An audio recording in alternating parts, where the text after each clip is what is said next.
From concubine to the Ottoman queen, Hurrem Sultan, Roxolana. She was the daughter of a poor priest living in the Ruhatan region, which is within the borders of Ukraine today, and her real name was Alexandra. She is known as Roxolana.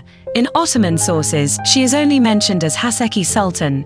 It was emphasized by the European ambassadors of that period that she had red hair, green eyes and white skin. The portraits drawn in the name of Hurrem are completely the product of the painter's imagination and do not reflect reality.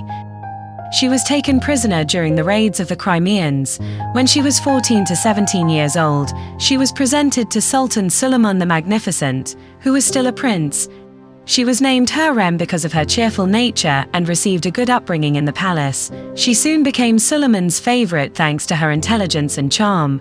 After giving birth to Prince Mehmet in 1521, she received the title of Haseki, the Sultan's favorite. Hurrem Sultan had a daughter named Miri Ma from Suleiman the Magnificent, and later sons named Abdullah, Selim, Bayezid and Jahangir. Having so many sons gave her great power. Because of the Sultan's orientation towards her, a fierce struggle began between her and Mahi Devran Sultan, Suleiman's former favorite and the mother of the eldest Prince Mustafa. Hurrem Sultan managed to establish great influence and dominance over her husband in a short time. Sultan Suleiman was devoted to his married wife Hurrem Sultan with great love.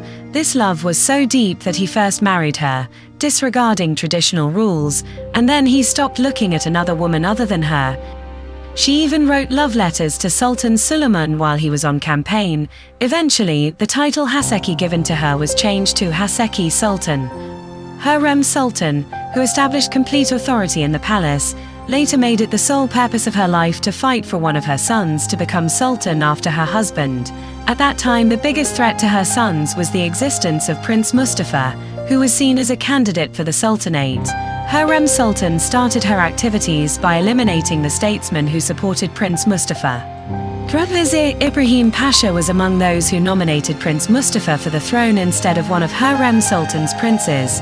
Ibrahim Pasha's ambition for sultanate and his involvement in some inappropriate actions resulted in him being strangled while he was sleeping while returning from the Iraq expedition, thus eliminating an important obstacle for Hurrem Sultan. Hurrem Sultan, who started to interfere more in state affairs after the removal of Grand Vizier Ibrahim Pasha, moved the harem to Topkapi Palace after a fire broke out in the old palace and started the harem protocol. Hurrem Sultan married her only daughter Mirimah Sultan to Rustam Pasha, who later became the Grand Vizier. Fearing that the crown prince Prince Mustafa would ascend to the throne after Sultan Suleiman, Hurrem Sultan conspired with the help of her daughter and son-in-law Rustam Pasha to discredit Prince Mustafa from his father. As a result of a series of intrigues, Sultan Suleiman was convinced that his son, the Crown Prince Mustafa, would rebel against him and take the throne from him, and Mustafa was strangled and murdered. After her son Prince Mehmed, whom she wanted to make a candidate for the Sultanate, died in Manisa and Prince Jahangir died in Aleppo, Hurrem Sultan was left alive only with her sons, Bayezid and Selim. After that, Hurrem Sultan devoted herself to charity work and participated in some diplomatic activities. Hurrem Sultan had the Haseki social complex built by architect Sanar in the Haseki district in Istanbul, which is named after her today. There is a mosque, bath, madrasa and hospital in the complex.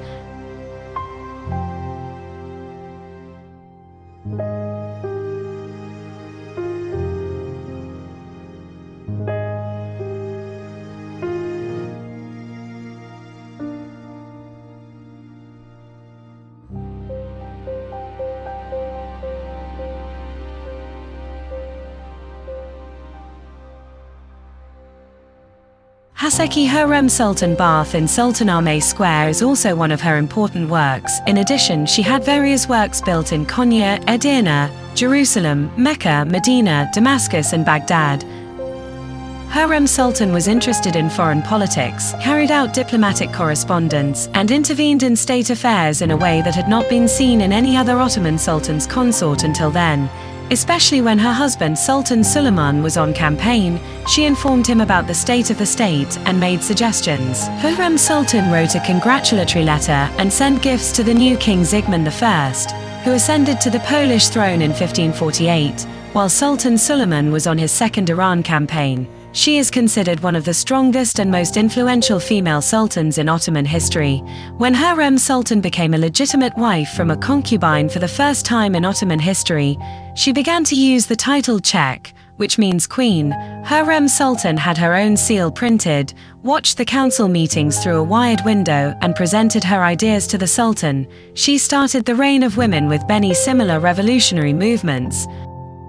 Hurrem Sultan, who succeeded in making her sons heir to the throne, died in Istanbul on April 15, 1558.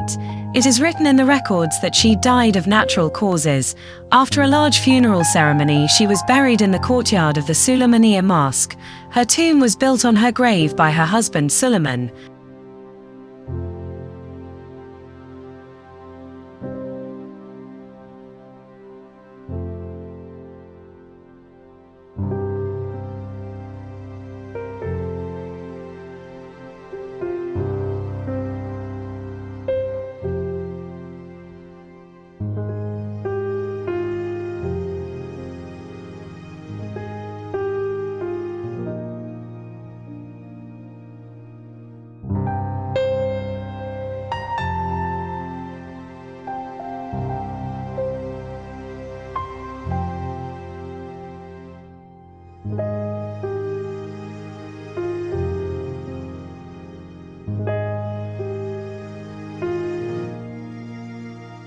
Hurrem Sultan's life has been the subject of novels, theatre plays, operas and TV series. Austrian composer Joseph Haydn's 63rd Symphony, Roxalan, and the Magnificent Century TV series published in Turkey are examples of these works.